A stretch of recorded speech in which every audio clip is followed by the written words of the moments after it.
इतना बढ़िया से गाओ ना। अभी 1.5 मिलियन गइल बा, 8.5 मिलियन। 1 2 3 4 सबके में हरिया हो से होली के महीना हो, बाकी हमार बढ़ल बाटे दुख दुना हो। हरिया हो से होली के महीना हो, बाकी हमार बढ़ल बाटे दुख दुना हो। सबके में हरिया हो से होली के महीना हो, बाकी हमार बढ़ल बाटे दुख दुना बा। खूबे लगै रंग घोर के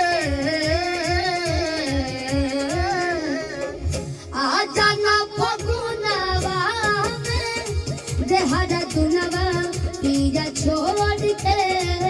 आ जाना फगुनवा में देहरा दुनवा पिया छोड़ के। क्या बात है। सबके में हरिया हो से होली के महीना हो, बाकी हमार बढ़ल बाटे दुख दुना बा। खूबे लगै रंग घोर के आ जाना फगुनवा में देहरा दुनवा पिया छोड़ के। आ जाना फगुनवा में देहरा दुनवा पिया छोड़ के।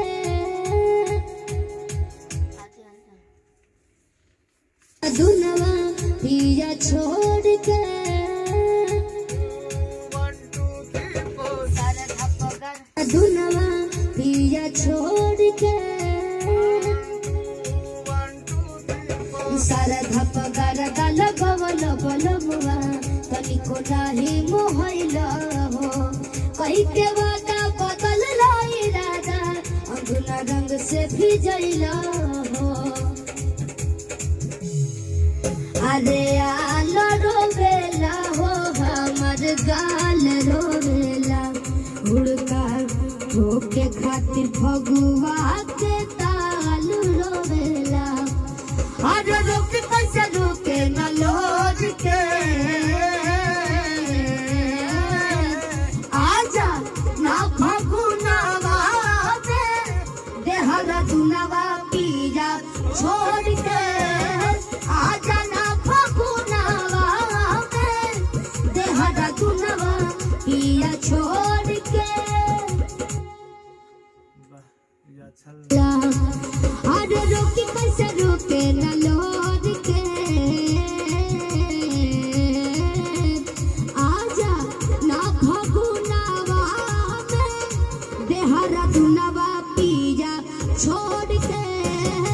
आजा ना फगुनवा में देहरा दुनवा पिया छोड़ के।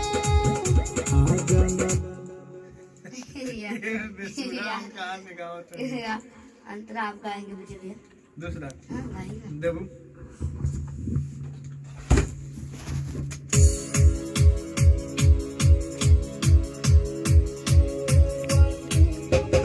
कहलो कि जाता नी टिकट करा दे, आगले टिकट भइल ना। जीतू विवेक राजरिया से कहनी केहू पलान कोनो कोइल ना।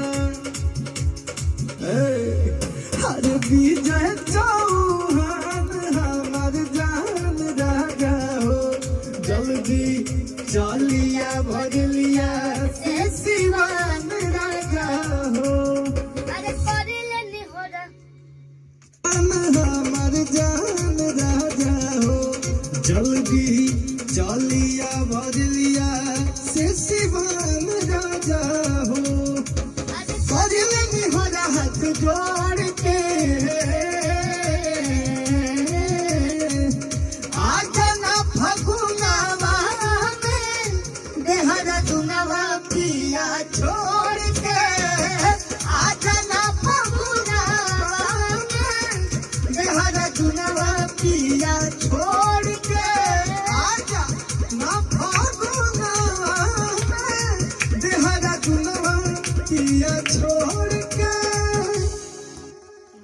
गाना हिट हो जाता है। वाह हमार जान राजा हो जल्दी दीवान कर रहा हूँ जैसे अपने जिला के नाम जल्दी चलिया बदलिया से सिवान राजा हो करिले हो हाथ जोड़ के आजा ना फगुनावा में देहरा दुनावा पिया छोड़ के आजा ना फगुनावा में देहरा दुनावा पिया छोड़ के आजा ना फगुनावा में देहरा दुनावा पिया छोड़ के हम खराब गाना था। चलिए हो रहा बा सबको के प्रणाम नमस्कार। नमस्ते प्रणाम। शिल्पी राज जी के शिल्पी राज हिट्स चैनल पे ही गाना जाता है। हाँ यला जौन गईले करे गाना वर्ल्ड वाइड म्यूजिक भोजपुरी से रिलीज भइल बा। बहुत ही अच्छा गाना बा, बहुत ही अच्छा वीडियो भइल बा। वर्ल्ड वाइड चैनल पे जाके चाहे शिल्पी राज न्यू सॉन्ग होली करके अगर सर्च करें तो मिल जाए। इनका चैनल के ज़्यादा से ज़्यादा प्यार और आशीर्वाद दिलो। अब हम ज़्यादा बोलें तो ये कहें कि आप ही बोल लीजिए। नहीं बोली है ना तो ही बोला।